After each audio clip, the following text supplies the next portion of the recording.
Good evening and thank you for joining us on the network service of the NTA on NTA Nationwide. I'm Naja'at Tijani, commenting with stories from the security sector.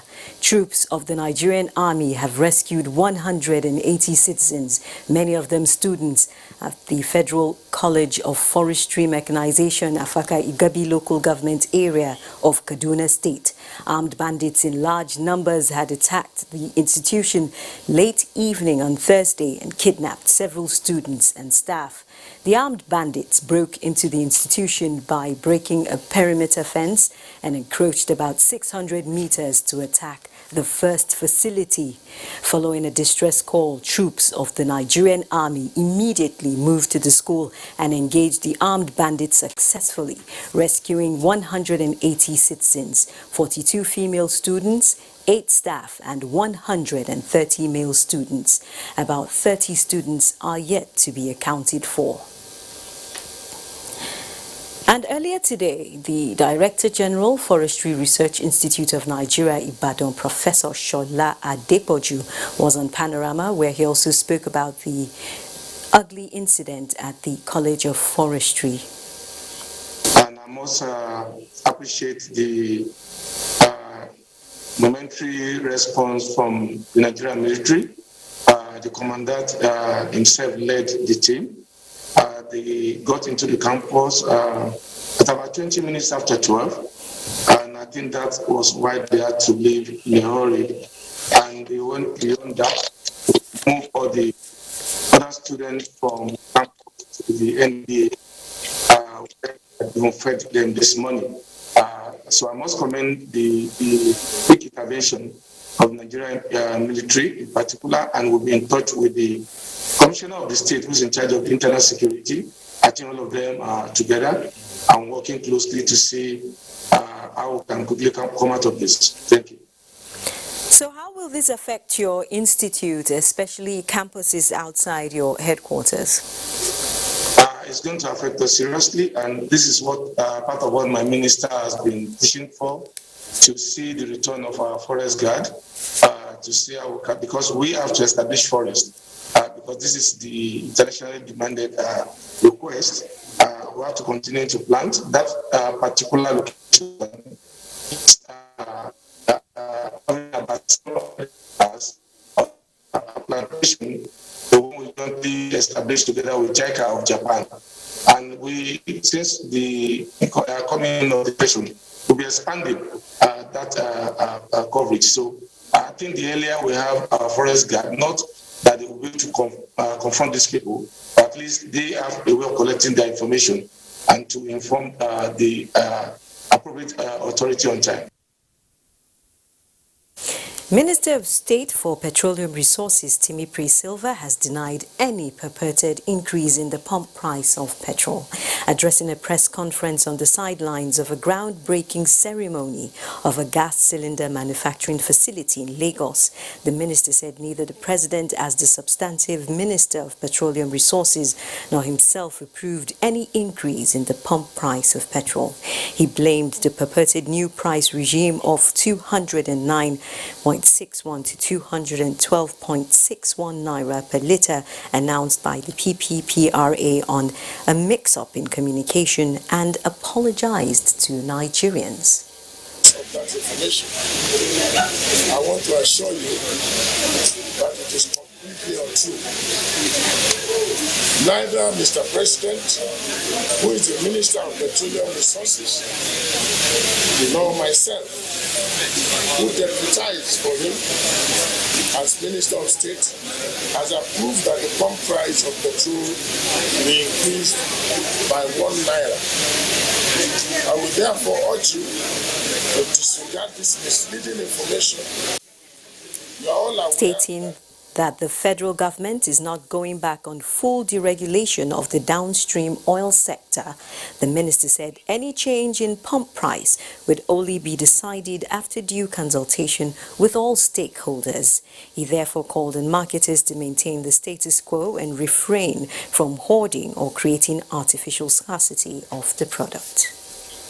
Meanwhile, despite assurance from the Nigerian National Petroleum Corporation that the corporation was not contemplating any raise in the ex-depot price of petrol in March, not to jeopardize ongoing engagements with organized labor and other stakeholders on an acceptable framework which would not expose the ordinary Nigerian to any hardship, the recurring speculation on increased petrol pump price is becoming one too many, with motorists at the receiving end. Lydia Sampson has a situation report. Erratic situation around petrol pump price motorist is creating uncertainty in the petroleum downstream sector.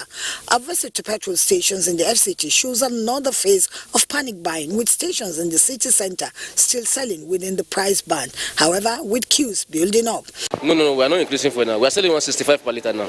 Right now, you can see the price is 165 naira per litre. And in most places that I've heard as well, is still maintaining the same reduced price, not the new price. So there's no need for panic, really. So the public need reassurance about the possibility and availability of fuel so that people can move into the filling station and buy fuel. The situation is, however, completely different from what we found in most petrol stations in the Gwarimpa area of Abuja. Government did not increase fuel price. I have not seen it on the news that they increased fuel price. So I don't know why the meter is going up and down. When I came, I saw 170, now I'm seeing 165, so I don't know what is happening. You understand? Maybe the meter is doing magic. Government should put her into this spot. I bought it 200 naira now. Inside the filling station. This Oando? Yes, this Oando here. Where is this area? This is Gwarimpa, I think, 3rd Avenue, I guess. Make me feel bad because I woke up this morning only to discover that there's no fuel. What's the reason for the queue? No one can explain. I don't understand. All efforts to get a confirmation or a denial from the Petroleum Products Pricing Regulatory Agency, PPPRA, proved abortive. For now, however, we are told that the ex-depot price remained the same without any increase. NNPC stands by that statement that we are not increasing the ex-depot price in the month of March. And that is still the position of things. It has not changed. At the time of filing in this report, NTA News gathered that the PPPRA has since deleted the template announcing the alleged increase in pump price from his website. We also ran into a theme from the Department of Petroleum Resources, DPR, inspecting stations to ensure compliance with the actual running price band of 161 naira to 166 naira per litre. In Abuja, Lydia Sampson, NTA News. Thank you, Lydia. And now let's join our correspondent in Kaduna for a situation report on the abduction, where Abdullahi Suleiman Rigachukung is standing by. Abdullahi, what's the update concerning the remaining 30 students? Well, actually, the update concerning the remaining 30 students is still really not clear, because that was the information released to us, the press, by Kaduna State Commissioner of Security and Home Affairs, Samuel Arwan. But then the security, surveillance is still going on right there in the bush. And you can understand that because the den of these kidnappers is known terrain for the various armed forces here in Kaduna. I'm talking about the Air Force, the Army and the police, because that is where they usually do their operational trainings. Right now, out of the initial number released to the press by Kaduna State government, that is 180 rescued, 42 female students, and then these 30 that you have just mentioned are the ones still in the captivity of their abductors. So presently, we are awaiting the return of this number of students, those who are receiving treatment at a health facility here in Kaduna, and what is presently on ground at the school and even on the route linking Kaduna to Birnin Gwari is heavy security presence, both on air and ground. And at any moment, we are expecting a release, formal release from the security agencies in Kaduna State and likewise the Kaduna State government regarding the fate of these 30 students that are still in the captivity of the kidnappers. So that is the situation as at now. So does that mean that contact with family members of the kidnapped students has not yet been established? Do you have any details about that? Well, actually, contact has been established with the family members. Early in the morning, most of the students, some of their family members were here at the gate. They even entered into the school. But later, the security on ground, told them to leave because they are still investigating, and also the school is cordoned. So actually, contact is established, but not contact between the parents and the abductors. That one, we have not gotten that one for now, but I believe whatsoever is the contact that has been established in the next 1 or 2 hours, it will be communicated to the public and it will be made known to us. But it is instructive to also note that Kaduna, being the miniature Nigeria or the center of northern Nigeria, has been where northern governors have been holding series of meetings, and several decisions were also taken regarding how they want to handle or they intend to handle this security problem, the kidnapping and banditry attacks. And we can recall that, the governors during their last meetings agreed that they are going to engage the bandits with heavy security operations, and that we are waiting to see because heavy security have been deployed to the bush in order to rescue these 30 students that are still in the captivity of the kidnappers. Thank you very much, Suleiman. Do keep us updated. Now let's join Salamatu in our Kaduna Network Center for more updates.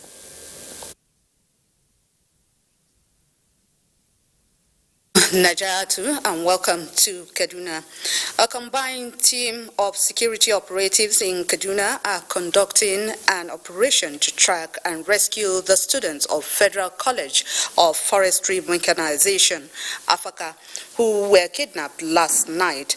Achari Maxwell reports that parents have besieged the college in search of their loved ones. The bandits broke into the institution by breaching a perimeter fence and then crossed about 600 meters to attack the first facility.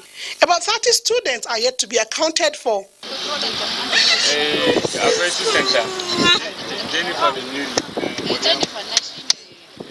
Right inside there, we were able to go to see where the bandits, tried to defense.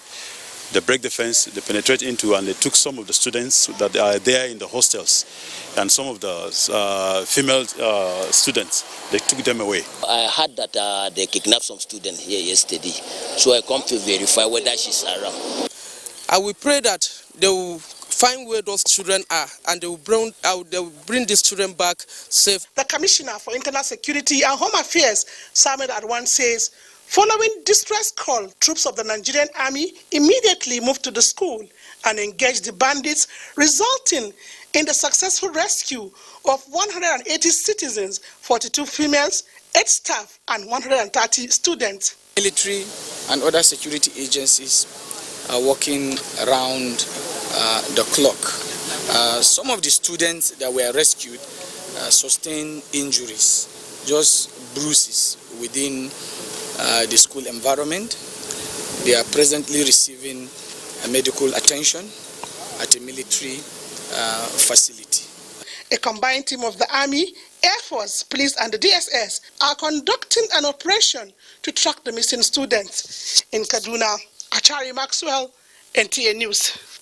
In the meantime, Kaduna State government has inaugurated Child Welfare and Protection Committee to guard the children against any form of abuse. Governor Nasir Ahmed El-Rufai charged the committee members to work hard in protecting the future leaders who deserve decent treatment. Muhammad Umar Ajingi tells us more. These are the members of the Child Welfare and Protection Committee, comprising of judges, members of civil society organizations, and security agencies. They have the task of ensuring that children in Kaduna State are protected from any form of molestation. The State Governor Nasir Ahmed El-Rufai asked the committee members to bring all stakeholders together, particularly parents, to fashion out ways of ending child abuse in the society. So we are working on legislation that will put a cost, particularly on men who send up their women with the children and not taking care of the children. So my message to all those that have almajiris in Kaduna State, you have a choice, relocate. Otherwise, sooner or later, we will get you. The state government is currently building a center that will serve as temporary shelter for rehabilitation of children and women who suffer abuse. In Kaduna, I am Muhammad Umar Ajingi, NTA News. That is it from here. Nationwide continues with Naja'atu in Abuja. Thank you, Salamatu. And still on security, as part of efforts to ensure unhindered operations of the rail transport sector, the Nigeria Security and Civil Defense Corps has taken measures to stamp out vandalism along the rail tracks, resulting in the parade of some suspects for vandalizing rail track plates and other national assets. Robinson Deratide reports. 28 suspects involved in vandalizing rail track plates, oil well heads, as well as illegal oil bunkering were paraded by the Nigeria Security and Civil Defense Corps in Rivers State Command. 2 cars, cylinder fin torch, and saw blades were recovered from the vandals at different locations of the state. The Corps says Ace Railway Command and anti-vandal unit have put measures in place to prevent sabotage in the rail transportation sector. It's based on this, our intensive patrol that all these suspects and exhibits were arrested. And I'm assuring you that we are going to double in our effort to ensure we protect all these critical national assets and infrastructure in the states. To prevent further outbreak of fire incidents in Rivers State, the NNCDC advises the public against the sale and patronage of adulterated kerosene. The command urges the public to furnish it with suspected vandal operations around them. In Port Harcourt, Robinson Deratide, NTA News. Meanwhile, governors of the People's Democratic Party have resolved to work with the federal government in its effort at restoring peace to troubled areas in the country. This was the thrust of their meeting held in Abuja. Timothy Yusuf reports. It is the first physical meeting of the PDP Governors Forum in the new normal with strict adherence to the COVID-19 protocols. Although held behind closed door, the governors under the chairmanship of Governor Aminu Waziri Tambuwal of Sokoto State were joined by the National Working Committee of the party as well as members of the Senator Bukola Saraki-led National Reconciliation and Strategy Committee. Security, economy and issues bordering on moving the party forward topped the meeting agenda. We must not play politics with security, and we must all work together to ensure that we bring back peace in our land. So we have agreed to continue to work with the federal government in that regard. And from time to time, we will meet regularly to brief them so that where we need them to intervene, they will intervene. It's a very, very good meeting. Very, very good meeting. Governor Tambuwal says they remain intact with none out of the 15 of them contemplating leaving the PDP. The party's board of trustees earlier met in Abuja, where members restated commitment to playing the role of the board as the conscience of the party. In Abuja, Timothy Yusuf, NTA News. Nigerians have been tasked to think of embracing a globe of think of embracing global best practices in all endeavors to surmount the challenges of poverty and insecurity. Vice President Professor Yemi Oshibaju stated this at the pre-convocation lecture at the Sokoto State University, saying it's time for Nigerians to begin to think deeply about the alternative source of energy and calling on institutions to pay attention to the dynamics in the oil and gas sector. In the area of insecurity, the Vice President says emphasis is now on human security as it is about providing adequate security for the huge population of Nigeria, which government is faced with daily. It's time for a break now. When we return, Kehinde in Lagos will have more reports.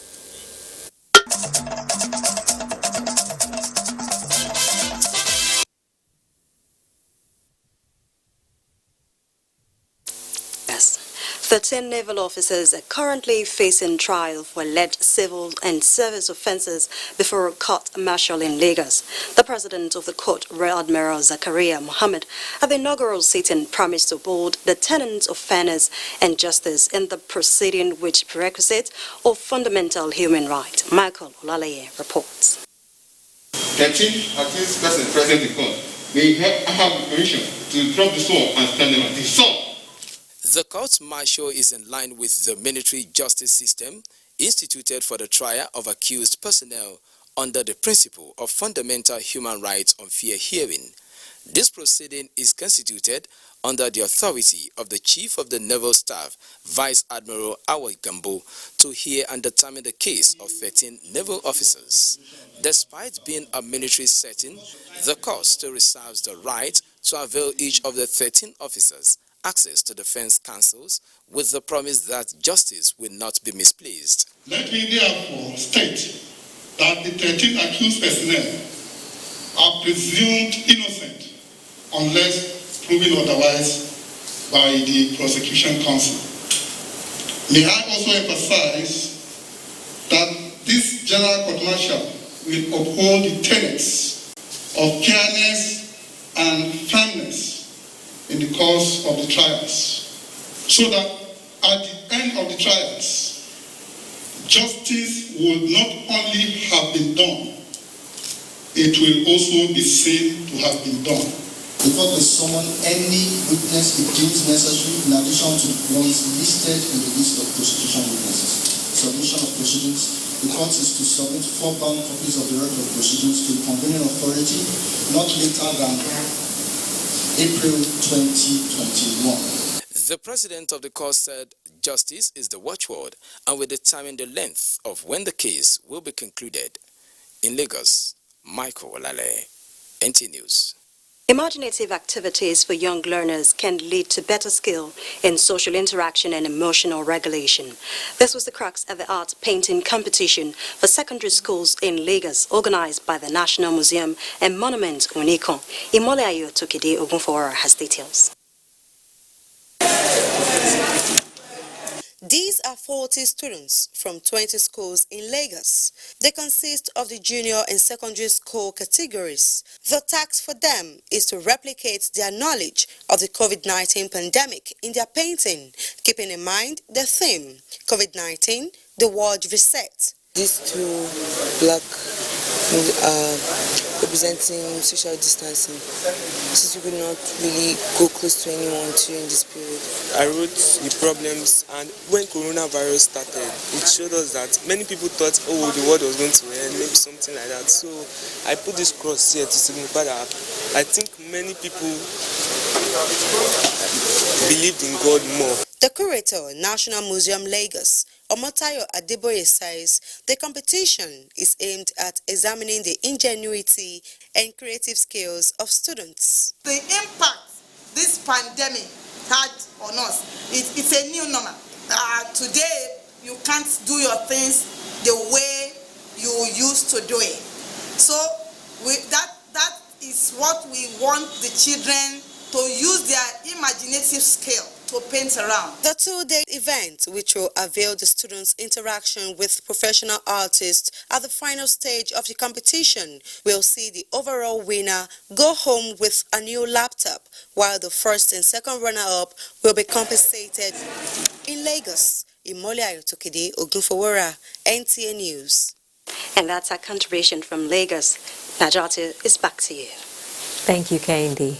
The federal government says the circumstances leading to its taking possession of the £4.2 million Ibori loot was determined by international law and not by any local variable. The Attorney General of the Federation and Minister of Justice Abubakar Malami made this known to our correspondent Femi Okewu in an exclusive interview. The report. Thank you very much. Thank you very much, everybody. Since Tuesday, when the Nigerian government signed an agreement with the United Kingdom for the return of £4.2 million illicit funds recovered from the former Delta State Governor James Ibori, members of his family and friends, suggestions have come from some people that the money be returned to the Delta State government instead of being expended on some federal projects as stated in the bilateral agreement.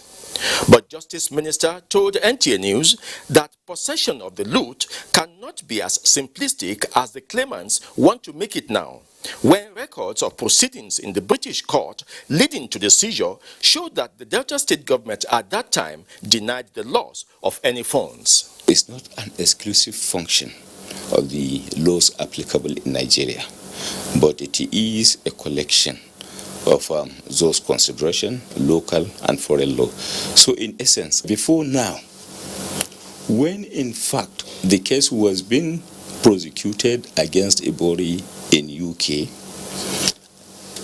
papers were filed, court processes were filed by people, inclusive of the Delta State government, where they disowned the money.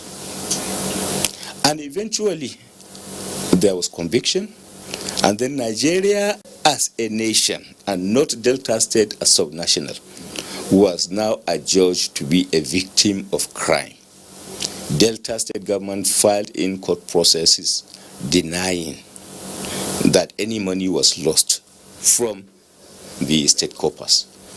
So in effect, arising from that, after conviction, Nigeria being a victim of crime, and not Delta State for that matter, came to roundtable discussions and negotiations with UK as to the application of the money, and it was agreed that yes, we are returning this money.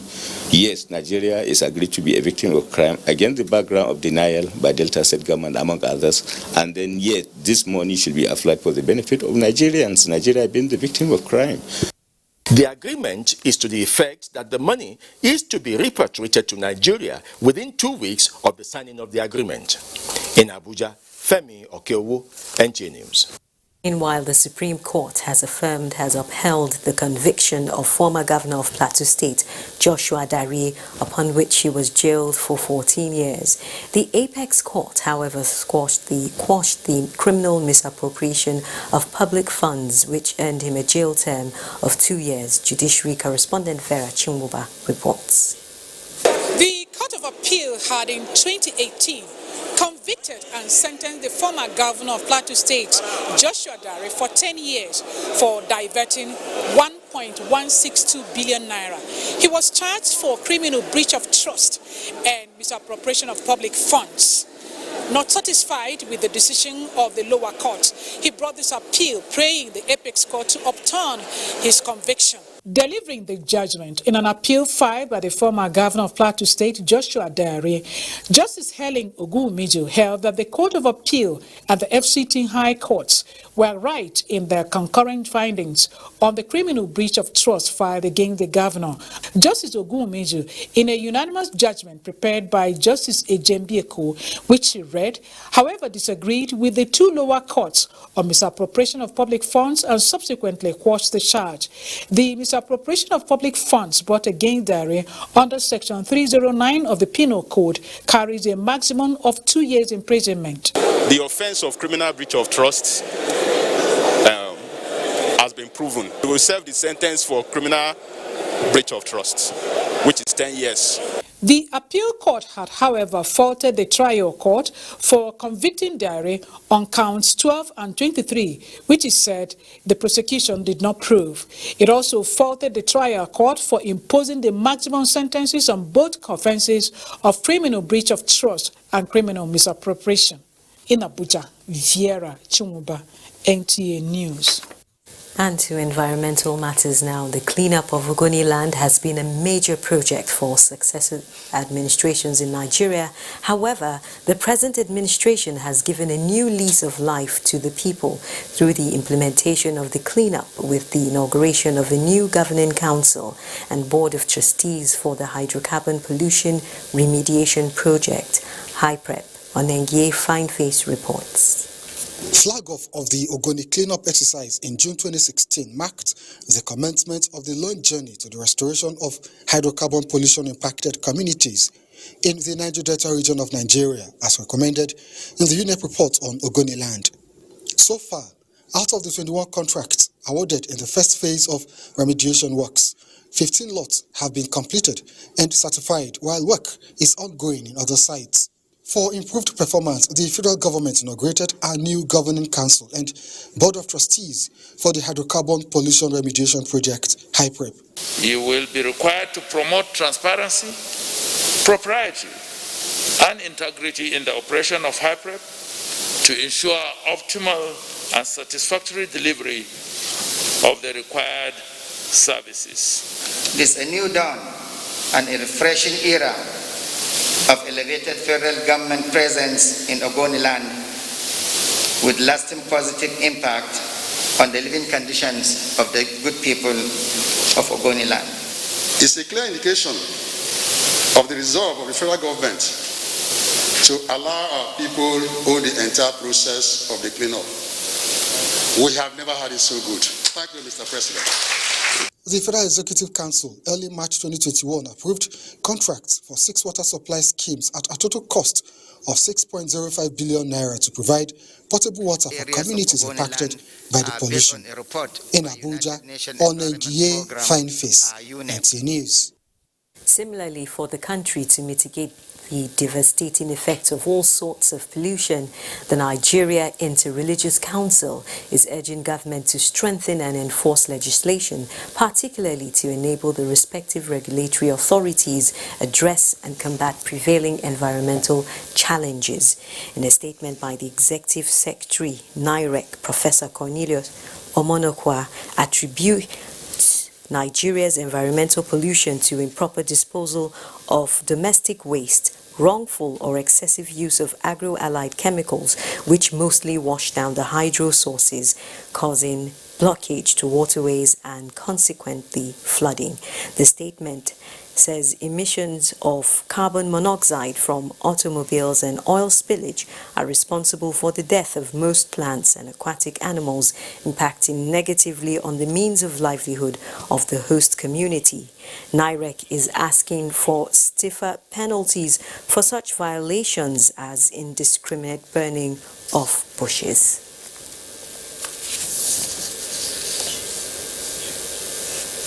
This is nationwide on the network service of the NTA. It's time for a break. We'll return with more reports.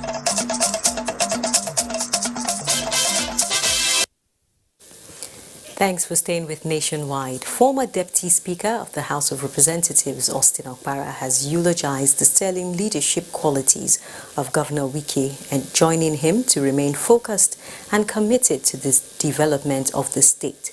Former Deputy Speaker spoke during the Omuiwiche-Omuku Link Road in Ikwere local government area of the state. Omuiwiche-Omuku-Omokre is a major link road that connects 3 communities of Alo and the outside world. For many decades, the road, which is important to the agrarian communities, has been a nightmare. However, all that is history with the reconstruction and dualization of the road. Governor Wike says rebuilding the road for Alo people is to pay them back for supporting his administration. When I started the whole journey, I know I came to Alo. And they promised me they will stand with me, they will stand by me, they will work with me. and they never failed me. When you do for me, I do for you because it's an agreement. Former Deputy Speaker, House of Representatives Austin Opara extolled the painstaking efforts of the governor towards the development of the state. But let me assure you, Excellency, Rivers people are praying and we believe that God will hear our prayer. God will give you the opportunity and deliver these things for the nation to understand. The road is 6.1 meters long with a width of 7.3 meters, built with drains and other facilities that makes the road standard for the motoring public. In Alo, Ikwere local government area of Rivers State, Ogedinye Ikwere, NTA News. 287 new cases of COVID-19 have been confirmed in Nigeria in the last 24 hours. In the figures released by the Nigeria Center for Disease Control, the new infections are from 17 states and the FCT, with Lagos State having the highest number at 180 cases. A state-by-state figure shows that Kwara State is second with 26 new cases, then Akwa Ibom with 23, Bauchi 22, Ogun 21, Rivers 19, Kaduna 14, the FCT 11, Abia and Edo 8 each.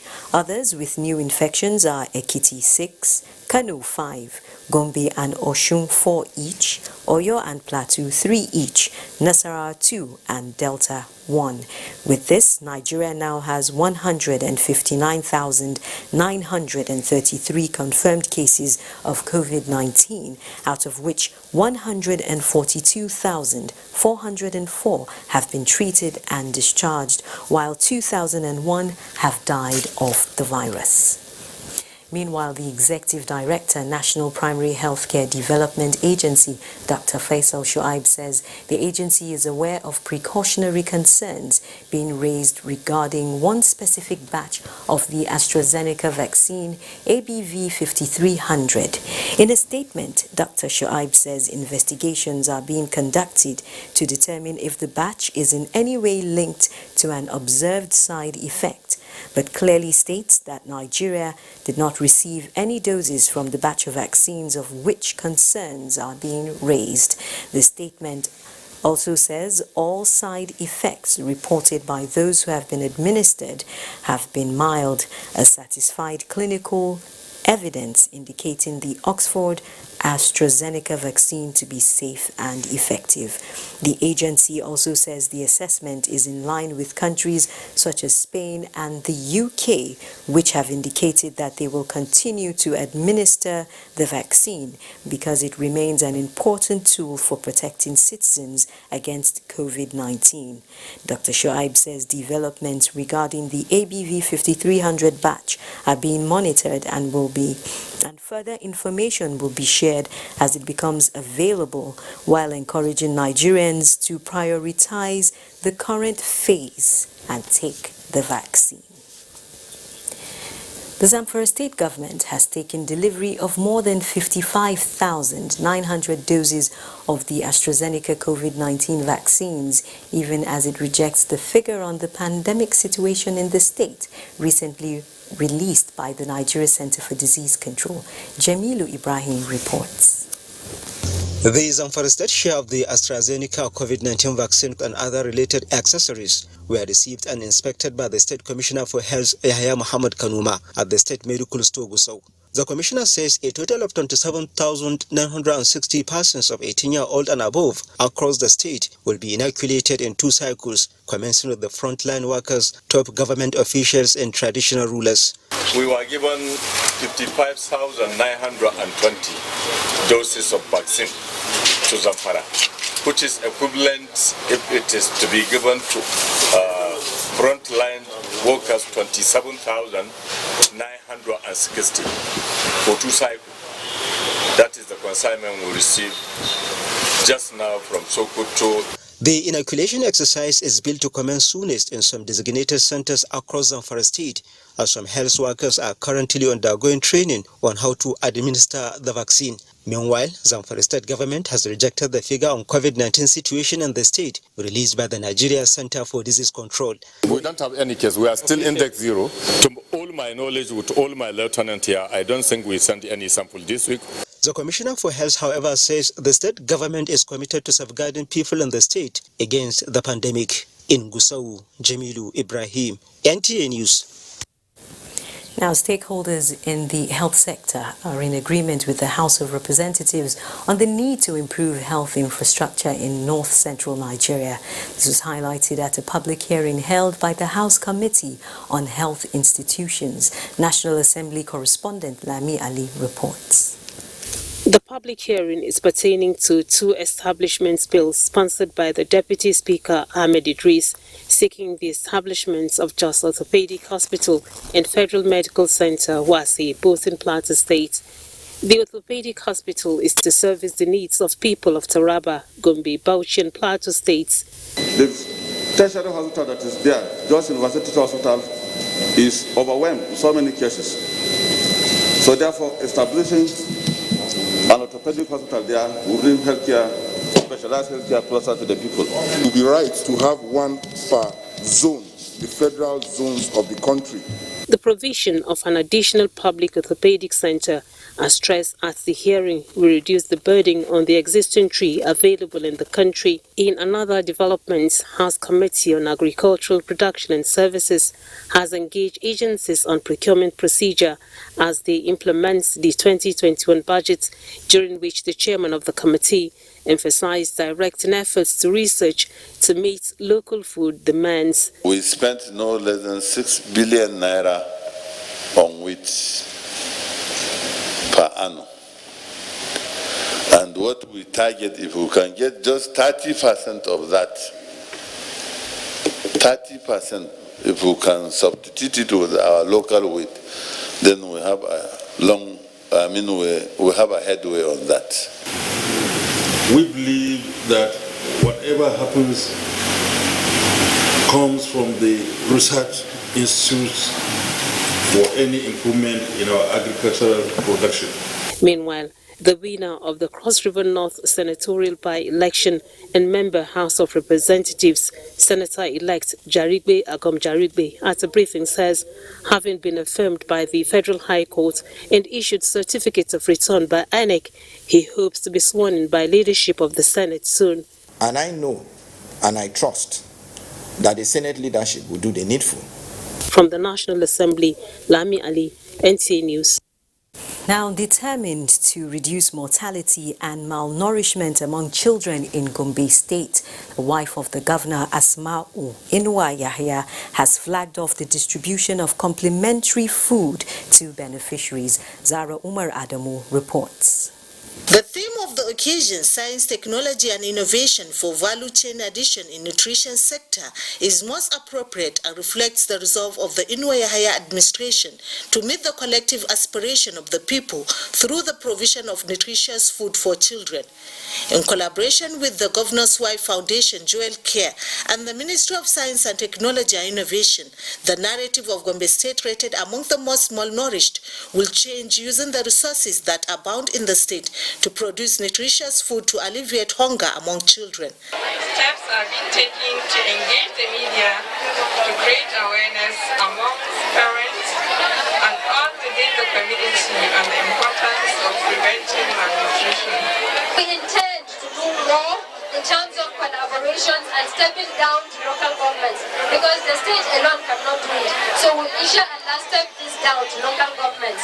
Representatives of the beneficiaries from various local government areas are optimistic that the supplementary food will no doubt address the health issues of malnourishment in children. The complementary food is produced in collaboration with Accelerated Nutrition in Nigeria, Nutrition Unit of the Federal Teaching Hospital Gombe, and NAFDAC. Zara Umar Adamu, NTA News. Now, the National Commission for Persons with Disability has called on the Abia State government to hasten the passage of the disability bill currently before the State House of Assembly. Bukola Urubishi reports. Special presentation by members of the Deaf Can Dance, talk show and dance sketch set the tone for the commencement of the summit with the theme 2021 to 2030 Disability Development Strategy, a pathway to sustainable development, put together by a New Hope Foundation in collaboration with the Abia State government. The Executive Secretary, National Commission for Persons with Disability, James Lalu, noted that the efforts of the presidency concerning persons with disability will be fed if the state government will prioritize concerns both politically, financially, and earthwise. President Muhammadu Buhari has done his own. He has finished his own. Other agitations by the disability group include provision of scholarship for persons with disability, more job opportunities, access to health facilities in the hospitals with interpreters, and improved welfare for the disabled. We need more than enough qualified teachers for the deaf schools, and also to ensure that the secondary school for the deaf in other states is established. It's my prayer that God will bless Any Hope Foundation for coming with this mind-blowing program. To help myself so that I can be a help to our society. The Abia State Deputy Governor, Ude Okochukwu, who represented the governor, assured them that their request will be communicated to the state governor. There were presentations of awards. The deputy governor thereafter inspected the various handiwork of the disabled before presentation of empowerment items in Umuahia, Bukola Urubusi, NTA News.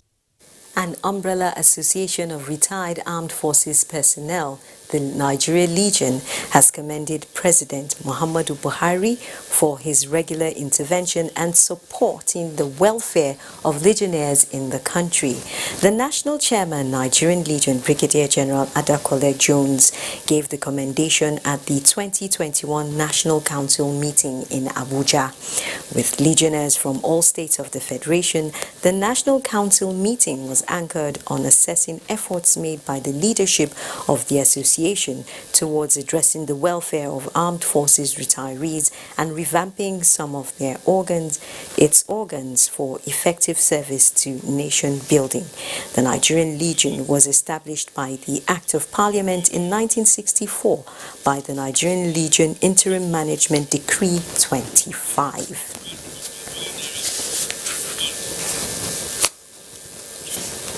And now we'll take the next report. A lot seems to have happened since the last Senate committee visited UBEC. And after hours of deliberations, Executive Secretary of Universal Basic Education Commission, UBEC, Dr. Hamid Boboyi, informed the committee members that more than 143 billion naira grants have been accessed by the states and FCT from 2017 to 2020 out of the 184.8 billion naira. No state has accessed the 2020 matching grant because of delay in the release of funds for capital projects occasioned by COVID-19 pandemic. The 2020 matching grant was only due for access by states in January 2021. He listed non-release of funds among challenges facing the basic education sector. States sometimes pay their counterpart funding, thinking that now, say 2021, you pay now, say in March. There's no way you can get the money. That's part of the problem. You can access it if you want quarterly, but the releases are monthly. So you cannot get the entire amount until the 31st of December. Acting Chairman, Senate Committee on Basic and Secondary Education, Senator Akon Enyakenyi, said, UBEC is very important to the country's education system, as missing the foundation means missing everything. Our concern is just to ensure that the 2020 budget is fully implemented, and that we will start early enough with the experience of 2020. On out-of-school children, some members of the committee suggested the establishment of emergency schools in the northern parts of the country and urges the Commission to migrate to a smart school system to enable children to adapt to a technologically advancing world. Olayinka Ojo, NTA News. That report was on the 41 billion naira basic education fund, which has not yet been accessed. Up next is Sports Update.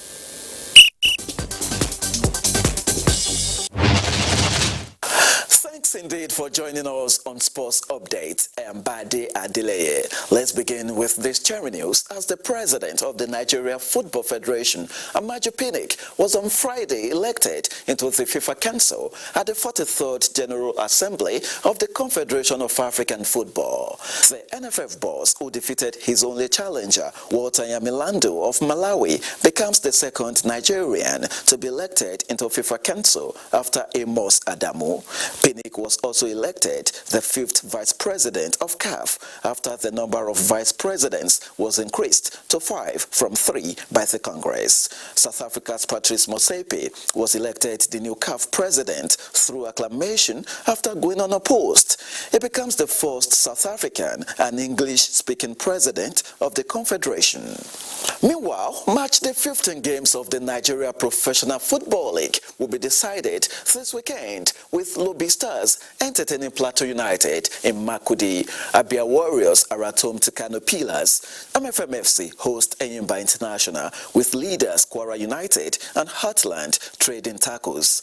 The encounter between Jigawa Golden Stars and Aqua United has emerged a doubt after players and officials of the Promise Keepers were involved in an auto crash on their way to Kaduna on Friday. And to England now, where Chelsea will be bidding to make it 3 Premier League wins in a row when they play away to Leeds United at Elland Road on Saturday, with the match live on NTA Network from 1 in the afternoon. 3 more matches will come up on Saturday, while on Sunday, Sheffield United begin live after Chris Wilder, who left his post as the manager of the Blades on Friday with a trip to Leicester City, with Arsenal and Tottenham facing off in the North London derby. And that concludes Sports Update. I am Bade Adeleye. And Sports Update concludes nationwide. Thanks for watching. Keep staying safe and keep standing with NTA against rapists.